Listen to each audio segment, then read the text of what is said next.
ராகுல் காந்தி பிடிச்சி உள்ள போடுங்க, தைரியம் தான் உள்ள போடுங்க, அதுக்கப்புறம் பார்க்கலாங்க. எனக்கு வந்து ராகுல் காந்தி ஒரு நாள் வந்து டிஆர்டில போய் ஸ்பெண்ட் பண்ணுங்க, எங்காச்சும் ஒரு முறை யாரையாச்சும் அடிச்சார் என்றோ இல்ல ஒரு மோசமான ஒரு வார்த்தை வந்து விட்டார் என்றோ அவர் மேல ஒரு குற்றச்சாட்டும் கிடையாது, அபத்தம் மட்டும் கிடையாது. அது பாஜக சங்கியா நம்ப மாட்டாங்க. கொன்று குவித்த ஒரு ஊரை பத்தி, ஒரு இடத்தை பத்தி, அந்த முதல்வரை பத்தி, அதனுடைய தலைமையில் உட்கார்ந்து கொண்டிருக்கின்ற அமித்ஷாவை பத்தி இவர்கள் யாராச்சும் ஒரு வார்த்தை பேசியிருக்காங்களான்னு பாருங்க. அதன் பிறகு ராஜீவ் காந்தி அடிச்சாரா, ராகுல் காந்தி அடிச்சாரா என்ற அந்த கேள்வி நம்ம தெரிஞ்சு வரும். இப்ப அதானி வந்து பிஜேபியை காப்பாத்துறாரா, பிஜேபி வந்து அதானியை காப்பாத்துறாங்கன்னு பார்த்தா நிச்சயமாக இருந்த ஒரு சிம்பியாட்டிக் ரிலேஷன்ஷிப் தான் இருக்கிறது. இன்றைய அளவில் வந்து நிச்சயமாக பிஜேபி அரசாங்கம் தான் அவரை காப்பாற்றிக் கொண்டிருக்கிறது என்றுதான். எல்லா டிஸ்ட்ரிக்ட்லயும் வந்து உங்களுடைய சொந்த பில்டிங் இருக்கின்ற ஒரு கட்சியாக மாறக்கூடிய அந்த வலிமை வந்து நீங்க பிஜேபி இருக்கிறது ஆயிக்கொண்டிருக்கிறது, ஆயிடுச்சு, இந்த பல இடங்கள் ஆயிடுச்சு. அப்போ அதுக்கு எங்கிருந்து காசு வரும்? அரசாங்கம் என்பது one nation, one government, one party, அதாவது ஒன் பார்ட்டியினுடைய ஒன் கவர்மெண்ட். ஏறத்தாழ 7-8 பில்லியனர்ஸ் அந்த ஒரு கணக்குல தான் இந்த வண்டி ஓடிக்கொண்டிருக்கிறது.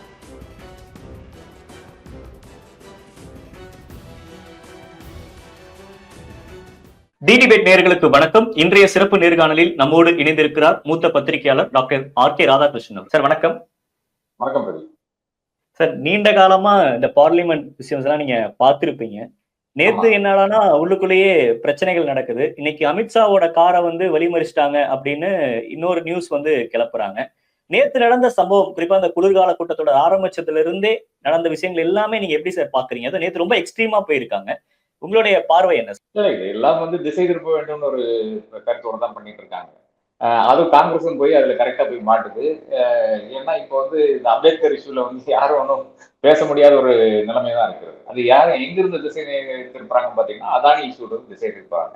அதானிக்கு வந்து இந்தியாவை தாராவாத்து கொண்டிருக்கிறார்கள். இப்ப பாம்பே ஏர்போர்ட் அவருக்கு எப்படி போகுதுன்னு பாத்தீங்கன்னா அதுக்கு முன்னால வந்து அதுக்கு முன்னாடி வச்சிருந்த நபரை வந்து ரெய்ட் பண்றாங்க. மல்டிபிள் ஏஜென்சிஸ் ரெய்ட் பண்ணது. அதுல இருந்து ஒரு வார காலத்துல வந்து அவர் வந்து ஹேண்ட் ஓவர் பண்ணிடுறாரு. கிருஷ்ணபுரம் போர்ட் எப்படி போச்சுன்னு பாருங்க. அந்த மாதிரி ஒவ்வொரு போர்ட் ஆனாலும் சரி, ஏர்போர்ட் ஆனாலும் சரி, ஏதாவது அப்படியே எடுத்து கொடுக்குறாங்க. அதாவது ஒரு எக்ஸ்பீரியன்ஸ் இல்லாத நபர் ஒரு பஞ்சாயத்துல வந்து நீங்க வந்து ஒரு ரோடு கான்ட்ராக்ட் எடுக்குன்னா உங்களுக்கு எக்ஸ்பீரியன்ஸ் தேவைப்படுது. நீங்க வந்து முன்னாடி ரோடு போட்டிருக்கணும். ஆனா அதானிக்கு மட்டும் இந்த ஒரு சரக்கும் ஒரு பிரச்சனையும் கிடையாது. அதாவது ஏர்போர்ட் ஆபரேட்டராக இருக்க வேண்டாம், ஏர்லைன் ஆபரேட்டராக இருக்க வேண்டாம், ஏர்போர்ட் செக்டர்லயே நீங்க ஏவியேஷன் செக்டர்லயே இருந்திருக்க வேண்டிய அவசியம் கிடையாது. மோடியினுடைய நண்பர், அதனால எல்லாம் கொடுத்து விடுறாங்க. அதான் நம்ம பார்த்து கொண்டிருக்கிறோம். அதுல இருந்து திசை திருப்ப வேண்டும். ஏனென்றால் ஃபர்ஸ்ட் ஆரம்பித்ததே வந்து யுஎஸ் அமெரிக்காவில் இருக்கின்ற அந்த இண்டைட்மெண்ட் அதானிக்கு எதிராக, அதானி குழுமத்துக்கு எதிராக இருக்கின்ற இண்டைட்மெண்ட். இன்னைக்கு வேற நியூஸ் சொல்றது, ஜோ பைடன் வந்து மோடியிடம் தொடர்பு கொண்டு கேட்டிருக்காரு. ஒரு கம்யூனிட்டி அனுப்பி இருக்கிறாரு. கம்யூனிட்டினா ஒரு லெட்டர் தான், நம்ம பாஷையில பேசுறோம். ஒரு லெட்டர் அனுப்பியிருக்காரு. அதுல வந்து அதானியை வந்து சரண்டர் பண்ண சொல்லுங்க அப்படின்னு கேட்டிருக்காரு. அதாவது அங்க சரண்டர் பண்ணுங்கன்னா ஜெயில போடுறது கிடையாது, அங்க ட்ரையல் ஸ்டாண்ட் பண்றதுக்காக சரண்டர் பண்ணுங்க, அமெரிக்காவுக்கு வர சொல்லுங்க என்ற அந்த கருத்தின் அடிப்படையில் வந்து அனுப்பியிருக்காருன்னு ஒரு செய்தி வந்து அது எந்த அளவுக்கு உண்மைன்னு தெரியாது. அப்போ அந்த அளவுக்கு வந்து அந்த பிரச்சனையினுடைய ஒரு கௌரவம் இருக்கிறது. அதாவது அமெரிக்காவில் ஒரு கோர்ட் வந்து இதை காம்பினேஷன்ஸ் எடுத்து இதில் வந்து விசாரணை செய்ய போயிருது. இது வந்து ஏதோ ட்ரம்ப் வந்ததுனால அப்படியே முடிந்து விடாது. நான் இன்ஃபேக்ட் ஒரு உயர் அதிகாரியிடம் கேட்டேன், அமெரிக்கா ஸ்டேட் டிபார்ட்மெண்ட் இருக்கின்ற ஒரு உயர் அதிகாரியிடம் கேட்டேன்.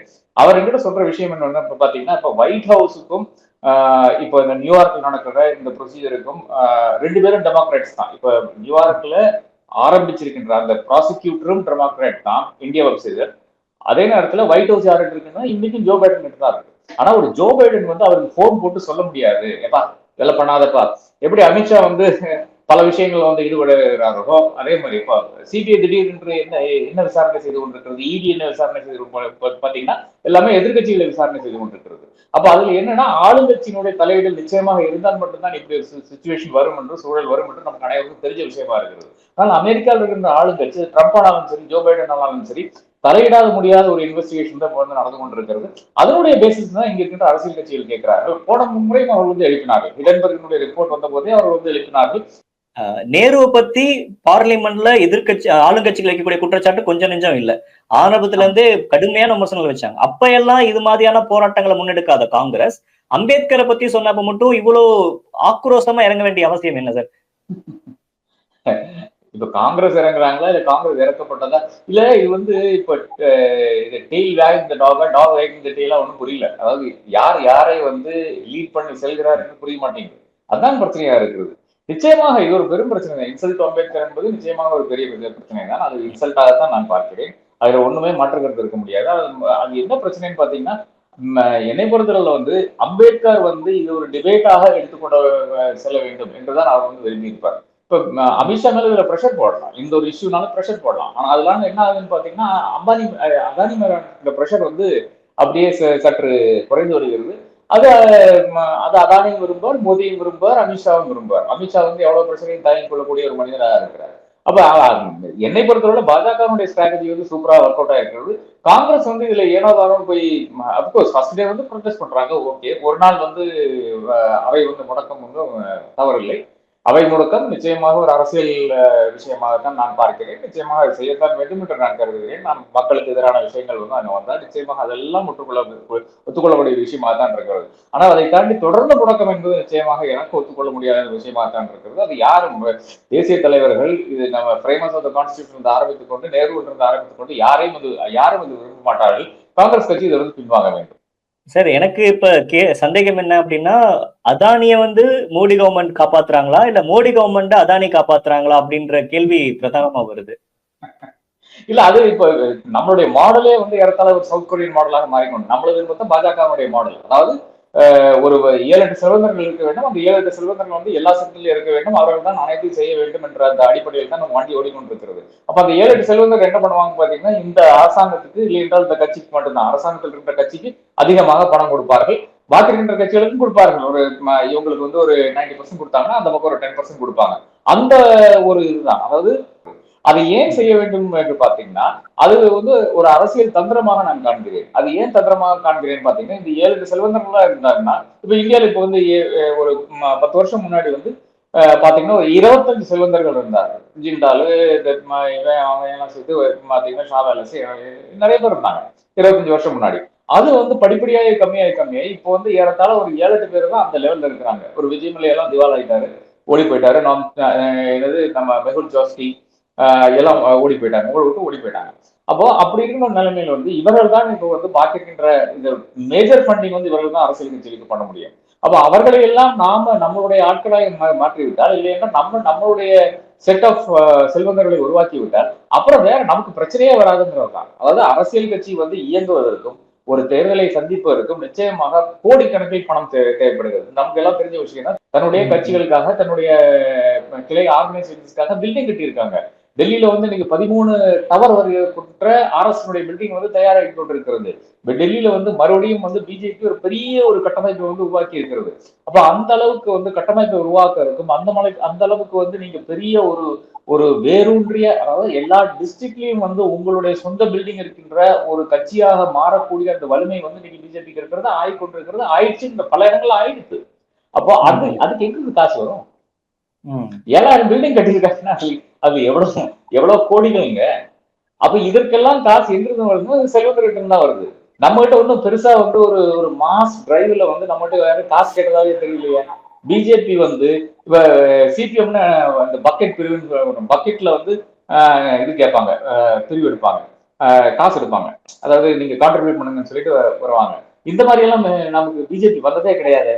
அப்போ எங்கிருந்து காசு வருது? காசு தனியார் கிட்ட இருந்தா வருது, கார்பரேட் இருந்தா வருது, குறிப்பாக அதானி கிட்ட இருந்தா வருது. அதை வச்சு எல்லா இடத்துலயும் வந்து கட்டிட்டாங்க. அப்போ அந்த ஒரு கட்டமைப்பு, one nation one party for the government, இப்போ ஒன் கேபிட்டலிஸ்ட் ரூலர் என்ற அந்த இடத்துக்கு தான் போய் நிற்கிறது. அப்போ அதானி பிஜேபியும் தனித்தனியாக பார்க்க முடியாது. இப்ப அதானி வந்து பிஜேபியை காப்பாத்துறாரா, பிஜேபி வந்து அதானியை காப்பாத்துறாங்கன்னு பார்த்தா நிச்சயமாக இருந்த ஒரு சிம்பியாட்டிக் ரிலேஷன்ஷிப் தான் இருக்கிறது. இன்றைய அளவில் வந்து நிச்சயமாக பிஜேபி அரசாங்கம் தான் அவரை காப்பாற்றிக் கொண்டிருக்கிறது என்றுதான் ஒரு முதன்மையான விஷயமாக நான் பார்க்கிறேன். சார், சேம் டைம் இன்னொரு குற்றச்சாட்டு என்ன அப்படின்னா, ஒடிசா எம்பி பிரதாப் சாரங்கி ஒரு குற்றச்சாட்டை வைக்கிறாரு, ஊபி எம்பி அவரு ஒரு குற்றச்சாட்டு முன் வைக்கிறாரு. ராகுல் வந்து ரொம்ப கடுமையா நடந்துகிட்டாரு, என்ன வந்து தள்ளி விட்டதுல நான் ஐசியூலே இருக்கேன், தலையில ரத்தம் எல்லாம் வருது அப்படின்னு கட்டுப்போட்ட வீடியோ காட்சிகள் எல்லாமே நீங்களும் பார்த்திருப்பீங்க. இந்த விதம் எப்படி சார் பாக்குறீங்க? ராகுல் காந்தி இப்படி எல்லாம நடந்துக்கிறது குற்றச்சாட்டு முன் வைக்கிறாங்க. இல்ல இல்ல இந்த நண்பர் வந்து நிருபமா சுப்ரமணியம் ஒரு பதிவு போட்டிருக்காங்க. ஒரு டோலோவை கொடுத்து அவங்களை அனுப்புவா அப்படின்னு போட்டிருக்காங்க. அதான் ஆக்சுவலா வந்து அவங்களுக்கு பண்ணியிருக்க வேண்டும். எங்க எவனுங்க நம்ம ராகுல் காந்தியோட கெரியர் வந்து இன்னைக்கு நேற்று ஆரம்பிச்சு கிடையாது. அவர் வந்து இளமையில இருந்தே வந்து அவர் சிறு வயதில இருந்தே வந்து மீடியானோட கிளாஸ்ல தான் இருக்காரு. எங்காச்சும் ஒரு முறை யாரையாச்சும் அடிச்சார் என்றோ இல்ல ஒரு மோசமான ஒரு வார்த்தை வந்து விட்டார் என்றோ அவர் மேல ஒரு குற்றச்சாட்டும் கிடையாது. அவரு போய் இந்த கிளேர் ஆஃப் கேமரா போய் யாரையா தள்ளி விட்டாங்கன்னு சொல்றது வந்து அபத்தம் மட்டும் கிடையாது. அது சங்கியா நம்ப மாட்டாங்க. ஒரு சங்கியை நம்ப போறது இல்லை. சோ இந்த டிராமா இந்த ரவிசங்கர் பிரசாத் போய் பாக்குறது இதெல்லாம் வந்து இது அந்த ஈகோ சிஸ்டம் கூட அது நம்பாது. ஆனால் இதை செய்ய வேண்டும் என்றதுக்காக செய்கிறார்கள், திசை திருப்ப வேண்டும் என்றதுக்காக செய்கிறார்கள். அமித்ஷா மேல இருந்து திசை திருப்ப முடியுமா? சார் நாகாலாந்து பெண் எம்பி ஒருத்தர் நாடாளுமன்றத்திலேயே பாதுகாப்பு இல்ல, ராகுல் காந்தி பண்ணக்கூடிய அந்த பிஹேவியரை பார்த்து நான் ரொம்ப பயந்துட்டேன் அப்படின்லாம் சொல்லியிருக்காங்க சார். ஒரு பெண் எம்பி எந்த ஒரு முகாந்திரமும் இல்லாம இந்த குற்றச்சாட்டை முன்வைப்பாங்களா? அதான் இப்ப வந்து பல இடங்கள் நான் இதான் பார்த்து கொண்டிருக்கிறேன். ஒரு பெண் வந்து இப்படி ஒரு குற்றச்சாட்டை முன் வைக்கிறாங்களே, இது வந்து எப்படி நாம் வந்து பொறுத்துக் கொள்றது எல்லாம் இருக்கிறது. நிச்சயமாக அதை வந்து we have to take into cognizance. அதான் இந்த எல்லாமே அரசியலாக மாறி விட்டது இல்லை. யாரை வச்சு வேணாலும் என்ன வேணாலும் பேசலாம் என்ற ஒரு இடத்துலதான் நான் இருந்து கொண்டிருக்கிறோம். இவர்கள் அனைவருக்கும் வந்து ஒரு அழுத்தம் இல்லைங்கள் இன்னொரு அழுத்தம் கொடுக்கப்படுகிறது. அந்த அழுத்தத்தின் பேரில் தான் பண்றாங்க. இப்ப மணிப்பூர்ல வந்து அந்த அளவுக்கு அவலம் நடக்கிறது. இந்த அம்மா அதை பத்தி என்ன பேசியிருக்கு நம்ம வந்து பார்க்கலாமா? ஒரு வார்த்தை உச்சாரணம் கிடையாது. இப்ப ஒரு பிரசிடென்ட் இருக்காங்க, ஒரு ட்ரைபல் பிரசிடென்ட் வந்து இந்தியாவுக்கு வந்து இன்னைக்கு தலைமை தாங்கி கொண்டிருக்கிறார். அவர் தான் இந்தியாவினுடைய முதல் பிரஜை. அந்த முதல் பிரஜை வந்து அங்க மேட்டிஸும் குக்கீஸும் என்றால் 2 பேரும் வந்து செத்து கொண்டிருக்கிறார்கள். அன்றாட ஒரு சாவு நடந்து ஒண்ணு இல்ல மல்டிபிள் சாவு நடந்து கொண்டிருக்கிறது. அதை பற்றி ஒரு ட்ரைபல் பிரசிடென்ட்டுக்கு ஒண்ணும் சொல்றது கிடையாதா? அப்போ நம்ம அவங்களுடைய கன்சிஸ்டன்சி பார்த்தாலே தெரியுங்க எங்கிருந்து வர்றாங்க. அதாவது ஆயிரக்கணக்கான நபர்கள் வந்து கொன்று குவித்த ஒரு ஊரை பத்தி ஒரு இடத்தை பத்தி அந்த முதல்வரை பத்தி அதனுடைய தலைமையில் உட்கார்ந்து கொண்டிருக்கின்ற அமித்ஷாவை பத்தி இவர்கள் யாராச்சும் ஒரு வார்த்தை பேசியிருக்காங்களான்னு பாருங்க. அதன் பிறகு ராஜீவ் காந்தி அடிச்சாரா ராகுல் காந்தி அடிச்சாரா என்ற அந்த கேள்விக்கு நாம் தெரிஞ்சு வருவோம். சேம் டைம் மகர்துவார்ல தான் ஆளுங்கட்சி வந்து ப்ரொடெஸ்ட் பண்றாங்க. இவங்க எதிரணிகள் ப்ரொடெஸ்ட் பண்ணிட்டு வரப்ப உள்ள விடாம அவங்க இது பண்றாங்க. ஆளுங்கட்சி இப்படி ஒரு இது ரேலி பண்றதை நீங்க பாத்திருக்கீங்களா சார் இதுக்கு முன்னாடி? இதோட பின்னணி என்ன சார்? இதுக்காக ஆளுங்கட்சி போராட்டம் பண்ணும்? அதுதான் அதாவது பாராளுமன்றம் முடங்க வேண்டும் என்பது ஆளுங்கட்சிக்கு மிக மிக தேவையான ஒரு விஷயமா இருக்கிறது. ஏன்னா உள்ள வந்து ஏதாச்சும் பேசி போடுவோம், ஏதாச்சும் இஷ்யூ வந்துடும், அந்த இஷ்யூ வந்து ரெக்கார்ட்ல போகும். இதுதான் இங்கதான் எதிர்கட்சிகள் தவறு பண்ணதுன்னு நான் கருதுகிறேன். அதாவது நேரா போய் ஸ்பீக்கரை பார்த்து சொல்ல வேண்டியது, நாங்க போராட்டத்தை வாபஸ் வாங்கிறோம், நீங்க வந்து சபையை நடத்துங்கன்னு சொன்னீங்கன்னா அதுல இருந்து வந்து சபை நடக்க ஆரம்பிக்கும். அங்கதான் பேச வேண்டும் என்றதுதான் என்னுடைய கருத்து. நான் இன்ஃபேக்ட் நம்மளுடைய சிபிஎம் தலைவர் பிரகாஷ் காராட் கூட பேசிட்டு இருந்தேன். அவர் சொன்னதும் அதுதான். அதாவது இப்ப இந்த அதானியுடைய போராட்டம் நடந்து கொண்டிருக்கிற அந்த வேலையில் போன வாரம் தான் பேசினேன். அந்த வேலையை தான் அவர் கூறுறாரு. இதுல அர்த்தம் இல்லைங்க. இது போன செஷன்ல நான் பார்த்தோம். அதாவது அப்படி ஒரு ஸ்ட்ராட்டஜி வந்து எதிர்கட்சிகள் எடுத்தால் ஆளுங்கட்சி என்ன செய்யுதுன்னு பாத்தீங்கன்னா, நீங்க என்னதான் வேணா கத்திக்கீங்க, ஆனா ஓம் பிர்லா இருக்கிற பில் எல்லாம் பாஸ் பண்ணிட்டு போயிட்டே இருப்பாரு. அவருக்கு ஒரு பிரச்சனையும் கிடையாது. அரசாங்கம் சொல்றது எப்ப இந்த பில்லை பாஸ் பண்ணதுன்னா அவர் பாஸ் பண்ணிடுறாரு.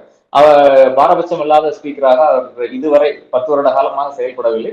அவர் அதே தான் அந்த பணியில தான் தொடர்ந்து கொண்டிருக்கிறார். ஆளுங்கட்சி என்ன சொல்கிறதோ அதை நான் செய்கிறேன் என்ற ஒரு இடத்துல தான் அவர் வந்து பயணித்துக் கொண்டிருக்கிறார் என்றதுதான் என்னுடைய ஒரு அசஸ்மெண்டா இருக்கிறது. அப்போ அந்த ஒரு அசஸ்மெண்ட் இருக்கும்போது நமக்கு தெரிஞ்ச விஷயம் இருக்கும்போது 10 வருடத்தினுடைய அனுபவம் இருக்கும்போது மறுபடியும் போய் இந்த மாதிரி ப்ரொடெஸ்ட் பண்ணி நீங்க என்னதான் சாதிக்க போறீங்க? சபையை நிறுத்துவீங்க. அப்கோர்ஸ் நிறுத்தது கூட அவர் நினைச்சால் தான் நிற்கும். இன்றைய சூழ்நிலை என்ன ஆகுதுன்னு பாத்தீங்கன்னா, ஆமாங்க இந்த பில் இன்ட்ரடியூஸ் பண்றோம் சொல்லுவாங்க, இந்த பில்லு டிஸ்கஷன் அப்படியே பாஸ்ட்பாங்க. அப்ப அதுதான் நடக்க போறது. ஒரு டிஸ்கஷன் இல்லாம மக்களுடைய அன்றாட பிரச்சனைகளை பாதிக்காமல் அது கம்ப்ளீட்டாக கடந்து போற இந்த ஒரு சிச்சுவேஷன் இருக்கு இல்லையா? இதோட பெரிய ஒரு அவலம் கிடையாதுங்க. நாடாளுமன்றத்துல ஸ்பீக்கர் கிட்ட 2 கட்சிகளுமே புகார்களை கொடுத்திருக்காங்க. ராகுல் காந்தி மேல எஃப்ஐஆரும் போடப்பட்டிருக்கு. இதோட தன்மை இது வரக்கூடிய காலகட்டங்கள் எப்படி இருக்கும், என்ன தாக்கத்தை ஏற்படுத்தும் நினைக்கிறீங்க சார்? ராகுல் காந்தி பிடிச்சி உள்ள போடுங்க, தைரியம் தான் உள்ள போடுங்க, அதுக்கப்புறம் பார்க்கலாங்கிறாங்க. எனக்கு வந்து ராகுல் காந்தி ஒரு நாள் வந்து டிஆர்டில போய் ஸ்பெண்ட் பண்ணுங்க.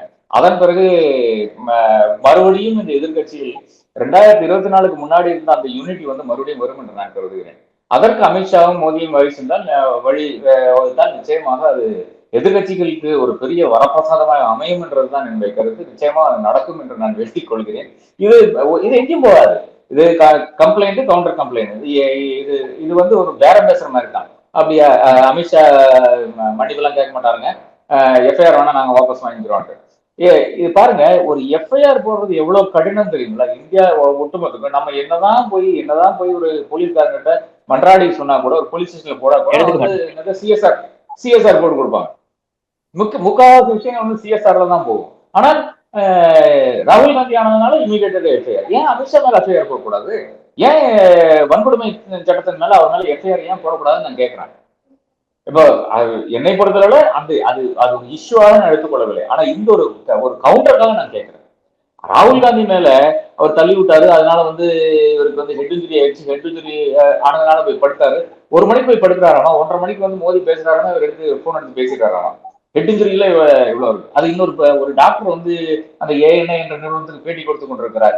அதாவது அதாச்சு ஹெட் இன்ஜுரினா நிறைய விஷயங்கள் ஆகுங்க, என்ன ஆகுன்னு சொல்ல முடியாதுன்னு பேட்டி கொடுத்து கொண்டிருக்கிறார். அதுலதான் என்னுடைய நண்பர் கேட்கிறாங்க, ஏப்பா இது இது ஒரு டோலா கொடுத்து அனுப்ப வேண்டிய விஷயம்னு அவங்க வந்து குறிப்பிடுறாங்க. அந்த ஸ்பேஸ் கிரியேட் பண்ணதுல நிச்சயமாக அமித்ஷாவுக்கு நான் நன்றி சொல்லித்தான் ஆகணும்னு இருக்கேன். நான் கருதுகிறேன். அமித்ஷாவுக்கு நன்றி. சார், காங்கிரஸ்ல இருந்து ராகுல் காந்தி மேல ஒட்டுமொத்த பாஜகவும் திருப்பிட்டாங்களா சார்? ராகுல் காந்தியை டிஃபைம் பண்ணணும் அப்படின்றதா இவங்களோட கோலா இருக்கா? டே ஒன்ல இருந்து அதாங்க. டே ஒன்ல இருந்து இப்போ வந்து காங்கிரஸை பொறுத்தவரை என்னன்னு பாத்தீங்கன்னா, ஒரே ஒரு ஃபேமிலியினுடைய கண்ட்ரோல் தான் இருக்கிறது. அதை தாண்டி ஒண்ணுமே கிடையாது. காங்கிரஸ் என்ற ஒண்ணுமே கிடையாது. இப்ப நாளைக்கு வந்து சிதம்பரத்தை லீடர் அக்செப்ட் பண்ணுவாங்களா, இல்ல கபில் சிபில் அவர் வெளியே இருக்காரு, அந்த மாதிரி ஏதோ ஒரு சீனியர் வேணுகோபால், இதெல்லாம் வேலைக்கே ஆகாத தலைவர்கள். அவர்களை வந்து யாரும் அக்செப்ட் பண்ண போறதில்லை. ராகுல் காந்தியினுடைய அந்த தைரியமோ, ராகுல் காந்தியினுடைய அந்த ஃபோர்ஸ் ஐட்டோ இல்லை என்றால் விஷயம் வந்து வேற ஒரு தலைவரும் கிடையாது. சிதம்பரம் உட்பட இருக்கின்ற தலைவர்களுக்கு யாருக்கும் நான் பார்த்ததே கிடையாது. அதே மாதிரிதான் பிரியங்கா காந்தியும், அதே மாதிரிதான் சோனியா காந்தியும். அப்ப அந்த அளவுக்கு இருக்கின்ற அந்த தலைவர்களை விட்டு காங்கிரஸை வந்து எடுத்து விட்டால் என்ன ஆகுன்னு பாத்தீங்கன்னா, அந்த ஃபர்ஸ்ட் ஃபேமிலி மாற்றி விட்டால் நிச்சயமாக காங்கிரஸ் வந்து கொலாப்ஸ் ஆயிடும். அதுதான் அட்ராக்ட் பண்ணிட்டு இருக்காரு. அப்ப யாரை வந்து டார்கெட் பண்ணணும் பாத்தீங்கன்னா, ராகுல் காந்தியை தான் ஃபர்ஸ்ட் டார்கெட் பண்ணணும். ராகுல் காந்தியை டார்கெட் பண்ணி அவரை வந்து சைலண்ட் ஆக்கினா மட்டும்தான் காங்கிரஸ் வந்து ஒண்ணும் இல்லாம போவாங்க. காங்கிரஸ் முக்து பாரத் என்று அவர்கள் பேசினார்கள் இல்லையா? 2014 இருந்து ஆரம்பித்துக் கொண்டு பேசிக் கொண்டிருந்தார்கள். 2019, 2020 டைம்ல வந்து அது நிறுத்தப்படுகிறது. ஏனென்றால் காங்கிரஸினுடைய ரிவைவல் ஆகுது, முக்தெல்லாம் இங்க நடக்காது என்று அனைவரும் தெரிந்து கொள்கிறது. அதன் பிறகு வந்து அதை நிறுத்துகிறார்கள். அப்போ அந்த காங்கிரஸ் முக்து பாரத்தினுடைய முக்கிய கண்ணி, முதல் கண்ணி யாருன்னு பாத்தீங்கன்னா இன்னைக்கு ராகுல் காந்தி தான். இன்னைக்கு பியர்லெஸ்ஸாக அதானி பத்தி பேசுறது வந்து காங்கிரஸ்ல யாருமே கிடையாதுங்க. ராகுல் காந்தியை தவிர வேற யாருமே கிடையாது. ஒரு தலைவரும் பேச மாட்டாரு. எல்லாரையும் வந்து வாயடைச்சிருவாங்க. இப்ப இது பரஞ்சோய் குஹா தாக்கூர்தா என்ற பத்திரிகையாளர், அவர் ஒரு புக் எழுதினாரு அதானியை பத்தி. கம்ப்ளீட் ரெஸ்ட்ரைனிங் ஆர்டர்ஸ் எல்லா இடத்துலையும். அதானி என்ற வார்த்தை கூட அவர் பேசக்கூடாத அளவுக்கு வந்து அவரை வந்து முடக்கினார்கள் ஒரு காலத்துல. அந்த மாதிரி பல விஷயங்கள் நடந்து கொண்டிருக்கிற இடத்துலதான் ராகுல் காந்தி பேசிக் கொண்டிருக்கிறார் நான் மறந்து விட முடியாது. ஓகே சார், நிறைய விஷயங்கள் பகிர்ந்துக்கிட்டீங்க. நேரம் கொடுத்தமைக்கு நன்றி. Thank you sir.